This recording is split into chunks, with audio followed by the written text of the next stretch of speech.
আসসালামু আলাইকুম রহমতুল্লাহি ওবরাকাতুহু। আলহামদুলিল্লাহ আলহামদুলিল্লাহি রাব্বিল আলামিন ওয়াল আকিবাতু লিল মুত্তাকিন ওয়াসসালাতু ওয়াসসালামু আলা সাইয়্যিদিনা মুহাম্মদ ওয়া আলা আলিহি ওয়া আসহাবিহি আজমাইন, আম্মা বা'দ। অত্যন্ত গুরুত্বপূর্ণ একটি ভিডিও। অনেকের জিজ্ঞাসা, আরাফার রোজা আমরা কি সৌদি আরবের সাথে মিল করে রাখবো না একদিন পরে রাখবো? তাদের প্রশ্নের সংক্ষিপ্ত উত্তর হলো, আরাফার দিনের রোজা হলো জিলহজ মাসের 9 তারিখ।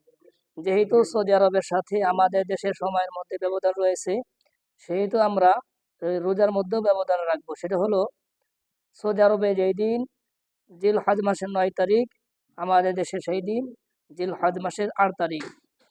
অতএব সংক্ষিপ্ত উত্তরের হলো, আমরা সৌদি আরবের থেকে একদিন পরে জিলহজ মাসের রোজা রাখবো। আমাদের দেশে জিলহজ মাসের 9 তারিখ যেই দিন, সেই দিন আমরা রোজা রাখবো। অর্থাৎ সৌদি আরব যেই দিন জিলহজ মাসের 9 তারিখ হবে, আমাদের দেশে সেই দিন জিলহজ মাসের 8 তারিখ। সৌদি আরবে যেই দিন জিলহজ মাসের 10 তারিখ, সেই দিন হলো আমাদের দেশে জিলহজ মাসের 9 তারিখ। আমরা অত্যন্ত গুরুত্বপূর্ণ ভিডিওটি শেয়ার করব, নিজেরাও সচেতন হব, অপরদেরকেও সচেতন করার জন্য ভিডিওটি বেশি বেশি শেয়ার করব। আল্লাহ পাক আমাদের সবাইকে বোঝার তৌফিক দান করুন, আমিন।